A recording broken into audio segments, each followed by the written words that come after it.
வணக்கம். ஸ்ரீநமன். தேடினேன் தேடினேன் தேவதேவா, வாடினேன் வாடி இருந்தேன் வாசுதேவா, பரந்தாமா பத்மநாபா. உனக்கு தெரியாதா? நான் வாடி இருந்த நேரம் உனக்கு தெரியாதா? நிச்சயம் தெரிந்திருக்கும். உன் தாமரை பாதம் தேடினேன், தேடிக்கொண்டிருக்கின்றேன். நீ எப்போது வருவாய் என்று.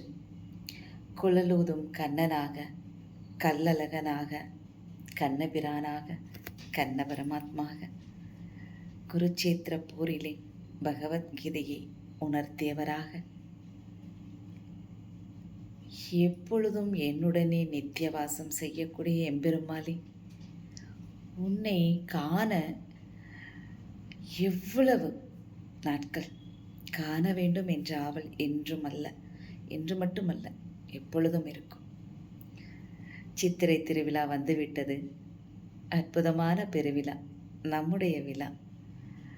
இன்னும் 20 நாட்கள் தான் இருக்கின்றது. கள்ளழகர் ஆற்றிலே இறங்கக்கூடிய ஒரு அற்புதமான வைபவ திருவிழா. நாம கள்ளழகரை பார்க்க போகிறோம். அவர் நம்மளை பார்க்கறதுக்கு வரக்கூடிய நாளை நாம் எதிர்பார்த்துட்ருக்கோம். உங்களோட சேர்த்து நானும் ரொம்ப ஆவலாக இருக்கேன். சித்திரை திருவிழா எப்போ வரும் அப்படின்னு சொல்லி.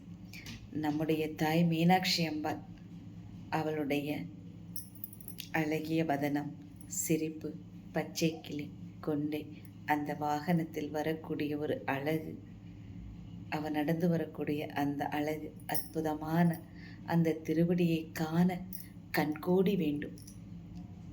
2 கண் போதாது, 1000 கண் போதாது, கண்கோடி வேண்டும் அவளை தரிசனம் செய்ய. என்ன தவம் செய்தோமோ இந்த பிறவியில் நாம் மனித பிறவி எடுத்து பிறப்பதற்கு, என் தாய் மீனாட்சி அம்மனை பாடுவதற்கும் பேசுவதற்கும், அவளை பற்றி நினைப்பதற்கும், அவள் மீது நான் பக்தி செலுத்துவதற்கும், அவள் மீது இருக்கக்கூடிய காதலால், அவள் மீது இருக்கக்கூடிய அன்பினால் அவளை பார்க்காம இருக்க முடியாது. சித்த நேரமாவது அவளை நினைக்காம இருக்க முடியுமா? நினைவெல்லாம் அவளாகவே இருப்பாள் எப்பொழுதுமே. மாயவனின் தங்கை அல்லவா, தூயவனின் சகோதரி அல்லவா, இருவரும் ஒரு இடத்தில் அல்லவா இருக்கின்றார்கள். அவர்களை பார்க்காமல் வேறு என்ன வேலை நமக்கு?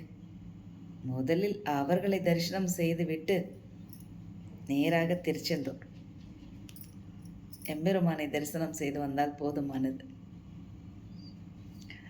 வழக்கம் போல பெருமாளுடைய ஆசீர்வாதம், அம்மனின் ஆசீர்வாதம், ஜெயந்திநாதருடைய வெற்றி தரிசனம் கண்டிப்பாக நமக்கு கிடைத்துவிடும். நம்மை நம்பி வரக்கூடிய அனைத்து அடியவர்களுக்கும் நாம் இருகரம் கொண்டு அவர்களுக்கு உதவ வேண்டும். ஆறுதல் வார்த்தைகளை சொல்ல வேண்டும். நாள் என்ன செய்யும், கோல் என்ன செய்யும் என்று நினைக்காமல் எம்பெருமானுடைய பாதத்தையே நாம் தழுவிக் கொண்டிருந்தால் போதுமானது. நித்தியமும் அவளே கதி என்று வாழும் பொழுது அவளுக்கு நமக்கு படியிழக்காமல் போய்விடுவாளா என்ன?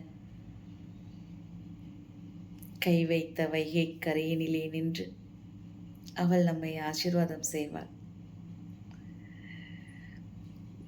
சித்திரை திருவிழாக்கு போகக்கூடிய பெண்கள் அனைவரும் கை நிறைய வளையல் போட்டுக்கோங்க, மோதிரம் போட்டுக்கோங்க, நெற்றி நிறைய விபூதி வைங்க, மஞ்சள் குங்குமம் சந்தனம் வச்சுக்கோங்க, காதில் சந்தனம் தடவுங்க, இல்லை மஞ்சள் தடவுங்க, தலை நிறைய மதுரை மல்லிப்பூ வாங்கி வையுங்க. குடும்பத்தோட சந்தோஷமாக அம்பாளை தரிசனம் பண்ணிட்டு வாங்க. நீங்கள் கேட்டதெல்லாம் கொடுக்கறதுக்கு அந்த தாய் காத்துக்கிட்டு இருக்கா. அம்மா இல்லையா? தங்கமானவ.